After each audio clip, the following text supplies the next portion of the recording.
आज हम डिस्कस करेंगे about somaclonal variations. Somaclonal variations क्या होती हैं? जो जेनेटिक चेंजेस आते हैं प्लांट में, जो प्लांट टिश्यू कल्चर के थ्रू प्लांट्स प्रोड्यूस होते हैं उनमें, और इनको हम डिटेक्ट कर सकते हैं वेरिएशंस को as genetic and phenotypic traits में चेंज अगर आता है तब। बेसिक फीचर्स क्या होते हैं सोमाक्लोनल वेरिएशन के? इसमें नंबर एंड स्ट्रक्चर जो है क्रोमोसोम का वो चेंज हो जाता है। और यहाँ पे जो चेंज आते हैं जैसे लीफ शेप में चेंज हो गया, colour, growth rate, habit, sexual fertility, तो इस तरह से जो है सोमाक्लोन वेरिएशन को डिटेक्ट कर सकते हैं। ये हेरिटेबल म्यूटेशन है और प्लांट पॉपुलेशन में तब भी प्रजिस्ट करती है जब उसको फील्ड में प्लांटेशन कर दिया जाता है। इसका मैकेनिज़्म क्या है? ये दो तरह से हो सकती है, genetic heritable variations and epigenetic non heritable. ये वेरिएशन सोमैटिक सेल्स में होती हैं एक्सप्लांट के, और जो ये वेरिएशंस होती हैं इनमें म्यूटेशन हो जाती है या फिर डीएनए में चेंज हो जाता है, और ये हाई फ्रिक्वेंसी से होती हैं। एपिजेनेटिक नॉन हेरिटेबल होती हैं। ये कब होती हैं? जब टिश्यू कल्चर परफॉर्म कर रहे होते हैं तब जो वेरिएशन जनरेट होती हैं, और ये टेम्परेरी फिनोटिपिक चेंजेस देती हैं, उसकी वजह से होती हैं, और ये लो फ्रिक्वेंसी पे होती हैं। कौन कौन से स्टेप हैं सोमाक्युलर वेरिएशन के इंडक्शन करने के एंड सिलेक्शन करने के? सबसे पहले तो कैलस डेवलप होता है, उससे ऑर्गेनोजेनेसिस होती है, देन प्लांट रीजनरेट होता है, फिर उसकी हार्डनिंग की जाती है, फिर सोमाक्लोनल वेरिएंट बनते हैं, एंड देन दोबारा से ये प्रोसेस जो है रिपीट होता है।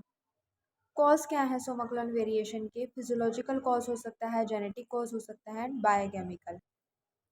फिजियोलॉजिकल कॉज में ये हो गया कि अगर कल्चर को प्लांट ग्रोथ रेगुलेटर्स का एक्सपोजर मिलता है या फिर कल्चर कंडीशंस में कुछ चेंज आता है तो सोमाक्लोनल वेरिएशन होती हैं।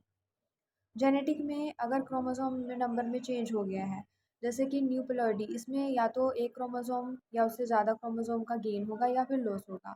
पॉलीप्लॉइडी में पूरा इंटायर जीनोम का गेन या लॉस होता है। ट्रांसलोकेशंस में जो आर्म्स हैं क्रोमोसोम की वो ट्रांसलोकेटेड होती हैं। इन्वर्जन में एक पीस ऑफ क्रोमोसोम जो है वो इन्वर्टेड हो जाता है। चेंज इन क्रोमोसोम स्ट्रक्चर दूसरा जेनेटिक कॉज होता है, जिसमें डिलीशन हो सकता है, इन्वर्जन हो सकता है, duplication and translocation. Then genetic cause, इसमें जीन म्यूटेशन आती हैं। जीन म्यूटेशन में फर्दर टाइप्स हैं, जैसे ट्रांजिशन, प्यूरिन का प्यूरिन से रिप्लेसमेंट, पिरिमिडीन का पिरिमिडीन से। ट्रांसवर्जन में प्यूरिन का रिप्लेसमेंट पिरिमिडीन से होता है, एंड पिरिमिडीन का प्यूरिन से। इंसर्शन, कोई नया बेस आकर के इंसर्ट हो गया है। डिलीशन, कोई बेस को रिमूव कर दिया गया है।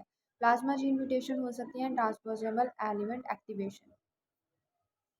अनदर जेनेटिक कॉज है कि डीएनए में कोई चेंज हो जाए, और या फिर प्रोटीन में कोई चेंज हो जाए, या फिर डीएनए की मिथाइलेशन हो जाए।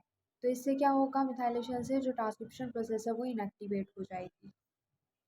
बायोकेमिकल कॉज में ये होता है कि कार्बन मेटाबॉलिज्म में अगर कोई चेंज हो गया है, जिसकी वजह से जो फोटोसिंथेटिक एबिलिटी है वो लैक हो जाती है। स्टार्च की बायोसिंथेसिस में कोई चेंज होना, नाइट्रोजन मेटाबॉलिज्म में चेंज होना, एंड एंटीबायोटिक रेजिस्टेंस। अब कैसे हम डिटेक्ट करते हैं एंड आइसोलेट करते हैं सोमाक्लोनल वेरिएंट्स को? पहला है कि हम मॉर्फोलॉजिकल करैक्टर्स की एनालिसिस करते हैं, जिसमें दो करैक्टर आते हैं, क्वालिटेटिव एंड क्वांटिटेटिव। क्वालिटेटिव में आते हैं plant height, maturity date, flowering date, and leaf size. Quantitative characters में आते हैं कि फ्लावर की यील्ड कितनी है, सीड्स एंड वैक्स कंटेंट कितना है डिफरेंट प्लांट पार्ट में। दूसरा है कि साइटोलॉजिकली स्टडी करके हम वेरिएंट को सिलेक्ट कर सकते हैं। हम उसके मैथमेटिक टिश्यू ले लेंगे और नंबर एंड मॉर्फोलॉजी देखेंगे क्रोमोसोम्स की। तीसरा है कि हम डीएनए कंटेंट को डिटेक्ट कर सकते हैं, कि डीएनए कंटेंट को देख करके वेरिएंट को डिटेक्ट कर सकते हैं, जिसमें हम क्या करते हैं कि इसमें पॉलीगॉन स्ट्रेन कर देते हैं न्यूक्लियाई को और डीएनए कंटेंट को मेजर करते हैं। अनदर जो मेथड है वो है कि जेल इलेक्ट्रोफोरेसिस के थ्रू हम वेरिएंट का डिटेक्शन कर सकते हैं। देन डिसीज़ रेजिस्टेंट वेरिएंट जो हैं उनको हम जो है यूज़ कर सकते हैं कि पैथोजन या फिर टॉक्सिन जो है वो डिसीज़ रेजिस्टेंस के लिए रिस्पॉन्सिबल होती है, तो उनको as a selection agent use कर सकते हैं कल्चर में।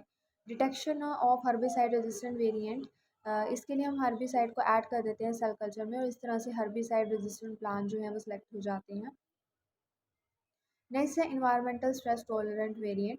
इसके लिए हम high salt tolerant cell line tobacco में सेलेक्ट की गई हैं, water logging and drought resistant cell line tomato में सिलेक्ट हुई हैं। टेम्परेचर स्ट्रेस टॉलरेंट लाइन जो है वो पीयर में बनी है एंड सिलेक्शन किया गया है मिनरल टॉक्सिसिटी टॉलरेंट लाइंस का सोरगम प्लांट में। मेनली यहाँ पे एल्युमिनियम टॉक्सिसिटी के लिए जो है टॉलरेंट प्लांट देखे गए। अब सोमा क्लोनल वेरिएशन का क्या एडवांटेज है कि अगर वेरिएंट बन जाते हैं तो ऐसे प्लांट्स का क्या एडवांटेज है। एक तो क्रॉप में इम्प्रूवमेंट हो जाती है, एडिशनल जेनेटिक वेरिएशन क्रिएट हो जाती है, जो प्रोडक्शन है सेकेंडरी मेटाबोलाइट की वो इंक्रीज़ हो जाती है एंड इम्प्रूव हो जाती है। हम ऐसे प्लांट को सेलेक्ट कर सकते हैं जो रेजिस्टेंट होते हैं टॉक्सिन के लिए, हर्बिसाइड के लिए, हाई सॉल्ट कंसनट्रेशन के लिए एंड मिनरल टॉक्सिसिटी के लिए। ये सूटेबल होता है ब्रीडिंग के लिए ट्री स्पीसीज़ की। एप्लीकेशन जो है क्रॉप इम्प्रूवमेंट में अभी तक जो इम्प्रूवमेंट की गई है वो शुगर केन में की गई है high yield and disease resistance के लिए, पोटैटो में की गई है यील्ड एंड डिसीज रेजिस्टेंस के लिए। इसी तरह से बूडी ऑर्नामेंटल बनाए गए हैं। डिसएडवांटेज ये है सोमाक्लोनल वेरिएशन की कि यहाँ पे जो यूनिफॉर्मिटी है वो मेंटेन नहीं हो पाती है। दूसरा, कई बार अनडिज़ायरेबल रिजल्ट्स मिल जाते हैं। जो यहाँ से वेरिएंट मिलेंगे वो रैंडम होते हैं एंड जेनेटिकली अनस्टेबल होते हैं। बहुत ज़्यादा एक्सटेंसिव जो है फील्ड ट्रायल्स रिक्वायर्ड होते हैं। ये बहुत सारे कॉम्प्लेक्स एग्रोनॉमिक ट्रेड्स के लिए सूटेबल नहीं है, जैसे यील्ड, क्वालिटी।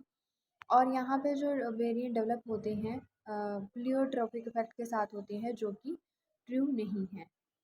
तो ये जो है सब जो आज हमने डिस्कस किया वो था सोमाक्लोन वेरिएशन के बारे में।